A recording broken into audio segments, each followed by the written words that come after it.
పశ్చిమ సముద్ర తీరాన కొలువుదీరి ఉన్న క్షేత్రం.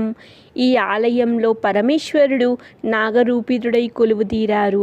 ఈ ఆలయం ఎక్కడుంది, ఈ ఆలయ ప్రత్యేకత ఏంటో ఇప్పుడు చూద్దాం.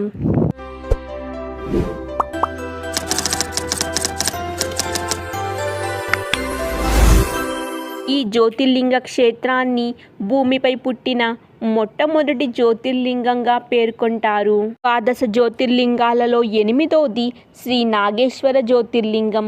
ఈ జ్యోతిర్లింగ క్షేత్రం గుజరాత్ రాష్ట్రంలోని ద్వారకా పట్టణానికి సుమారు 12 కిలోమీటర్ల దూరంలో ఉంటుంది.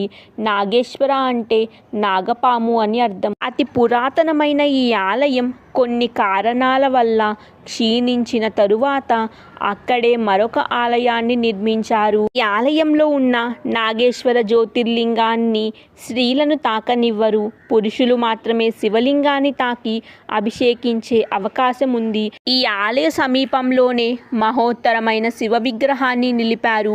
ఈ విగ్రహం ఎత్తు సుమారు 125 అడుగుల ఎత్తుగాను 25 అడుగుల వెడల్పుగా ఉంటుంది. ఇంతటి పెద్ద శివ విగ్రహం మరే జ్యోతిర్లింగంలో మనకి దర్శనమివ్వదు. ఈ క్షేత్రంలో కొలువుదీరిన శ్రీ నాగేశ్వర జ్యోతిర్లింగాన్ని సాక్షాత్తు కృష్ణ పరమాత్మ పూజించారని చెప్తారు. ఎక్కడా లేని విధంగా ఈ ఆలయంలో ఉన్న శివలింగం 3 ముఖాల రుద్రాక్షలా ఉంటుంది.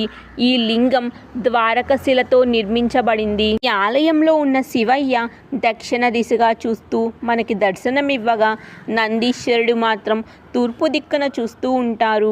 ఈ ఆలయంలో ఉన్న స్వామివారిని నాగేశ్వరుడు అని పిలవగా, జగన్మాత పార్వతీదేవిని నాగేశ్వరి అని కొలుస్తారు. ఈ ఆలయంలో భక్తులు జంట నాగులను సమర్పించే ఆనవాయితీ ఉంది. ఇక్కడ అమ్మవారికి కూడా మరొక మందిరం ఉంటుంది. ఈ ఆలయ స్థల పురాణం ప్రకారం పూర్వం దారుకుడనే రాక్షసుడు తన భార్య దారుకుతో కలిసి ప్రజలను హింసించసాగాడు.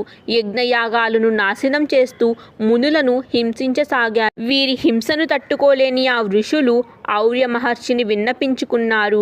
ఔర్య మహర్షి ఈ రాక్షస దంపతులు సతీ సమేతంగా మరణిస్తారని శపిస్తారు. ఆ ముని శాపం భూమి మీద మాత్రమే పనిచేస్తుంది కనుక రాక్షస దంపతులు సముద్ర మధ్యంలో నివాసం ఏర్పరచుకుని సముద్రయానం చేసేవారిని పీడించసాగారు. ఇలా కనపడిన వారందరినీ హింసించి వారి దగ్గర ఉన్న ధన వస్తువులను అపహరించుకుని చెరసాలలో బంధించేవారు. అలా బంధించిన వారిలో సుప్రీతుడొకడు.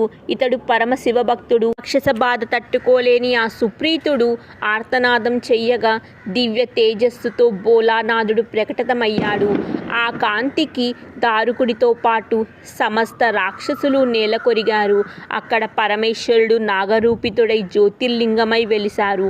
ఈ స్వామివారిని దర్శించుకుని సేవించుకున్న వారికి శాశ్వత పుణ్యలోకవాసం సిద్ధిస్తుందని ప్రతీతి.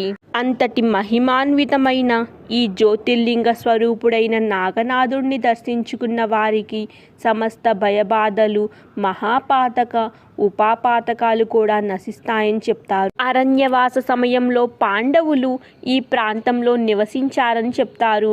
అదే సమయంలో పాండవులు స్వయంగా ఈ ఆలయాన్ని నిర్మించినట్లు పురాణ గాథ. మొఘల్ చక్రవర్తి ఔరంగజేబు ఈ ఆలయాన్ని నాశనం చేయటానికి యత్నించగా శరీరం నిండా పాములు, చేతుల్లో త్రిశూలం ధరించిన నగ్న కాపరులు వారిని తరిమినట్లు ఒక కథ ప్రచారంలో ఉంది. ఈ జ్యోతిర్లింగ క్షేత్రం ద్వారక, ఔద్గ్రామ్, అల్మోరా అనే 3 ప్రదేశాలలో ఉన్నట్లు చెప్తారు.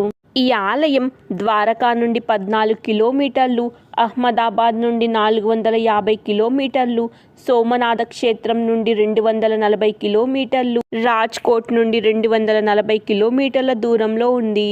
ప్రధాన నగరాలకు రోడ్డు అనుసంధ మార్గం ఈ ఆలయానికి ఉంటుంది.